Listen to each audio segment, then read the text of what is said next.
He said, "You're just my mother, not family anymore."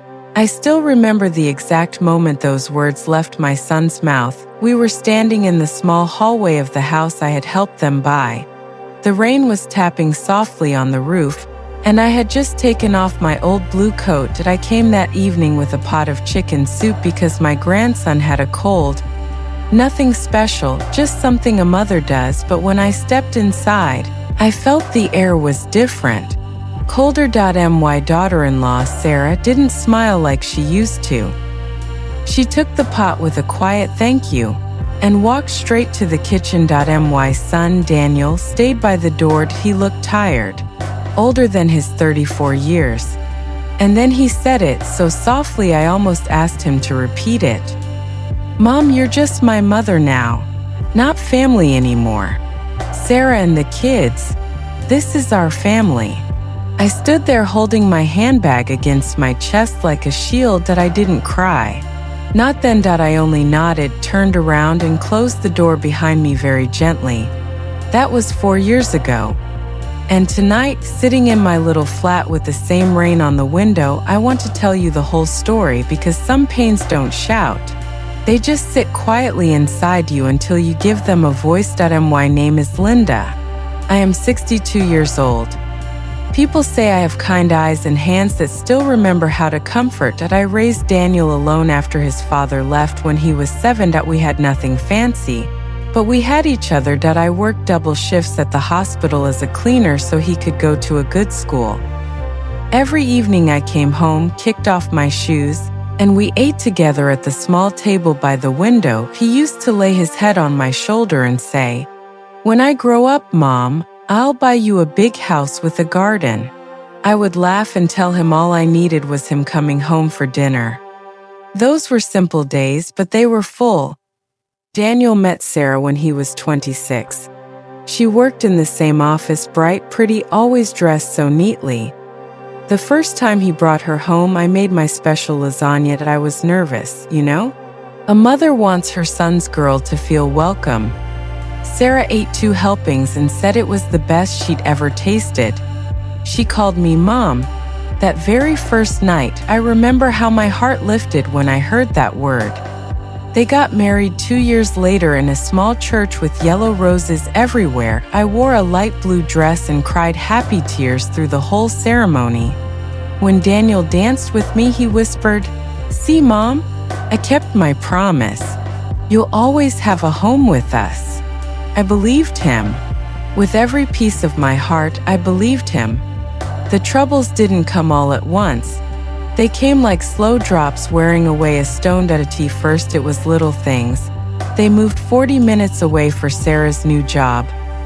Daniel said it was only temporary. Then our Sunday dinners became once a month. Then birthdays where I was invited, only if it wasn't too much trouble. I told myself young couples need space. I didn't want to be the mother-in-law who clings, so I smiled and said, "Of course, darling, you're busy." But inside I started counting the days between phone calls. My grandson Ethan was born the year they moved. The first time I held him, he wrapped his tiny hand around my finger and didn't let go. I cried right there in the hospital room. Daniel laughed and said, "Mom, you're going to spoil him." I did spoil him. Every weekend I could, I drove over with little gifts, a wooden train, soft blankets, books I read to him until he fell asleep on my chest. His little sister Mia came 2 years later. She had my Daniel's eyes. Those were still good years. I was Nana, and I belonged. The first rail crack came on Ethan's 4th birthday. I had spent weeks knitting him a sweater with a big red fire engine on it.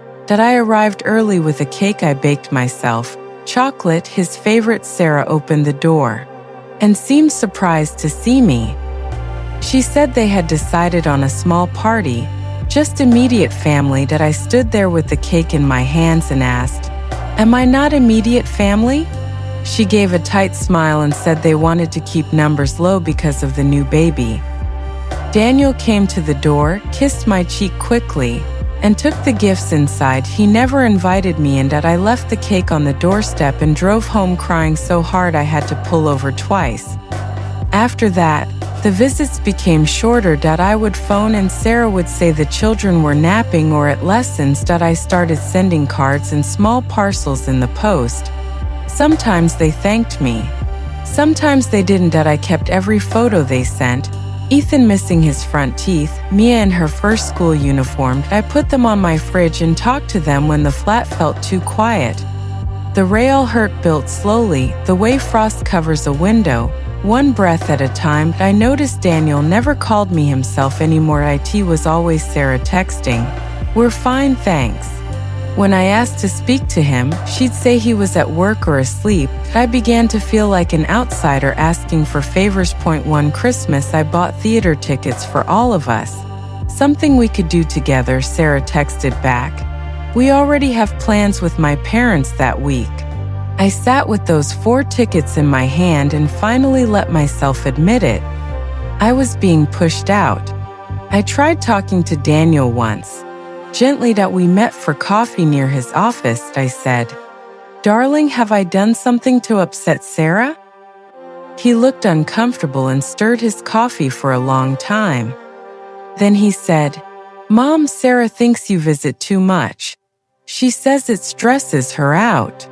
I felt my throat close. I asked, "And what do you think?" He wouldn't meet my eyes. He just said married life is different.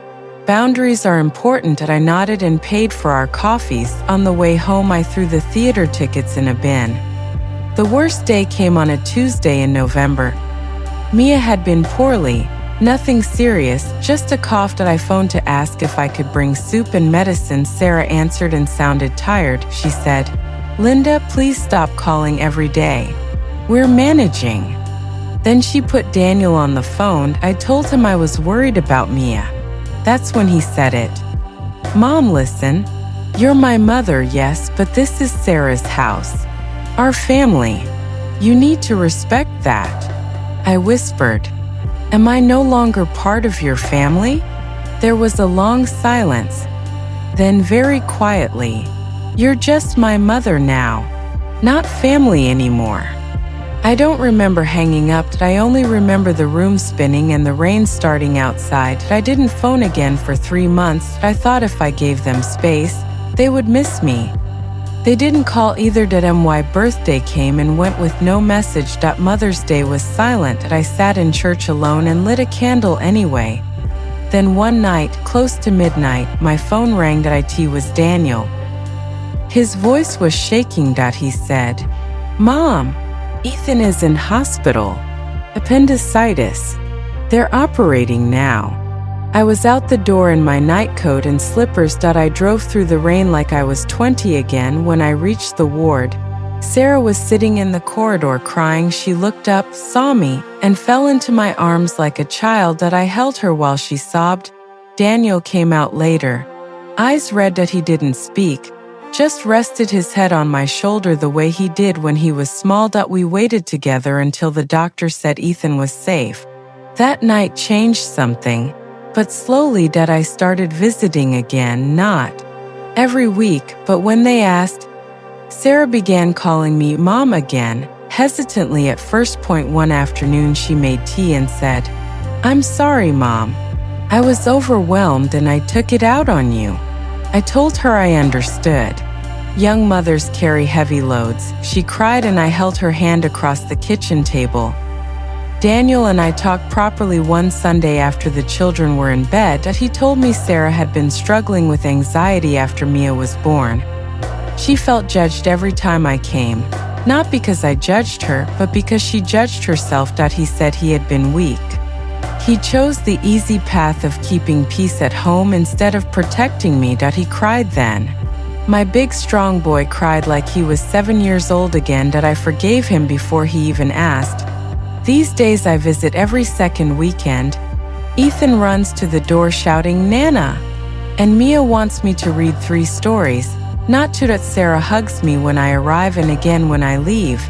Sometimes she phones just to ask how to make my chicken soup the way the children like it. Daniel carries my bags to the car and kisses my cheek twice, once for him, once for the years he forgot. I won't lie and say everything is perfect. There are still quiet moments when I feel the scar of those words. But scars mean the wound has closed, that I have learned that family is not only the people you are born to. Sometimes it's the people who choose you again and again, even after they pushed you away. So if you are a mother sitting alone tonight, wondering where you went wrong, please hear me. You did nothing wrong by loving too much. The door may close for a season, but love has a way of walking back in when it is truly needed. Keep your heart soft. Keep your hands ready to hold. One day they will reach for you again, and you will be there. Because that is what mothers do. And if you are a young wife feeling stretched too thin, please be gentle with the woman who raised your husband. She is not your enemy.